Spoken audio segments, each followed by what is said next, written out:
ನಮಸ್ಕಾರ N M ನ್ಯೂಸ್ಗೆ ಸ್ವಾಗತ ಅಂತ ಹೇಳ್ದನ್ರಿ. ಯಾಕಂದರೆ ಇದು ಅಂಥ ವಿಷಯನ ಐತಿ.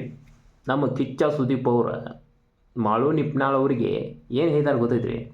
ಅದ್ರಾಗ ಇವದಾನರಲ್ಲ ಕಾಕ್ರೋಚ್ ಮಾಳು ನಿಪ್ನಾಳ್ ಏನು ಮಾತಾಡೋದಿಲ್ಲ. ಬಿಗ್ ಬಾಸ್ ಒಳಗೆ ಇವರು ಬಂದಿದ್ದಕ್ಕೂ ವೇಸ್ಟ್ ರೀ ಅಂತ ಅವ್ರು ಅಂದಾರ. ಅಟೋಟಿಗೆ ನಮ್ಮ ಕಿಚ್ಚ ಸುದೀಪ್ ಅವ್ರದ್ದು ಒಂದು ವಿಟಿ ತೋರಿಸಿದಾರೆ. ಅವ್ರ ಡೈಲಾಗಿಗೆ ಕೇರ ನೀನೇ ಇರೋದಿಲ್ಲ ಇಲ್ಲಿ ಬಿಗ್ ಬಾಸ್ ಒಳಗೆ ಅಂತ ಅವ್ರಿಗೆ ಇದನ್ನು ಹೊಡ್ತಾರೆ ಒಮ್ಮೆ ಕಾಕ್ರೋಚಿಗೆ. ಅವಂಗೆ ವಿಟಿ ತೋರಿಸ್ಕೊಡಿ ಅಜಾಬಾಗಿದ್ದಾನೆ. ಇನ್ನೂ ಇಂಥವು ಅವರು ಭಾಳ ಅದಾವೆ, ಆದ್ರೆ ನಾವು ತೋರಿಸೋದಿಲ್ಲ ಅಂತ ಅವ್ರು ತಿಳ್ಕೊಬೇಕು. ನೀವು ಮಾಳು ನಿಪ್ನಾಳ್ ಅನ್ನ ಹವಾ ಹೆಂಗೈತೆ ಅಂತ ಕಿಚ್ಚ ಸುದೀಪ್ ಅವ್ರಿಗೂ ಗೊತ್ತೈತಿ. ಮಾಳು ನಿಪ್ನಾಳ್ ಎಬಸ್ತಾನೆ ಒಂದಲ್ಲೊಂದು ಸವಾ ಅಂತೇಳಿ ಗೊತ್ತೈತೆ. ಅವನು ಆ ಕಡೆ ಕೇಳಿತಾನೆ ರೀ. ಹೇಳಿ ಕೇಳಿ ಮಾಳು ನಿಪ್ನಾಳ್ ಅನ್ನ ಇಳಿತಾನವ.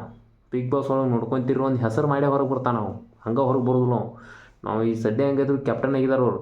ಅವು ಒಂದು ಸ್ವಲ್ಪ ಜಗಳ ಮಾಡಕತ್ತಂದ್ರೆ ಎಟ್ಟಾರು ನಮ್ಮ ಬೇಗಳು ಬರುವಲ್ರಿ. ನೀನು ಅವ್ನು ಹಾಡ ಅಂದ್ರೆ ಮತ್ತು ಲಪಡ ಆಕೈತೆ ಅಂತೇಳಿ ಅವನು ತಡ್ಕೊತಿರ್ತಾನೆ. ನಮ್ಮ ಎಟ್ಟಾರು ಬೇಗಳ ಉತ್ತರ ಕರ್ನಾಟಕದ್ದು ಇನ್ನೇನು ಮಾಡಕ್ಕೆ ಬರಲ್ರಿ ನಮ್ಮ ಮಾಳು ನಿಪ್ನಾಳ್ನಾಗ.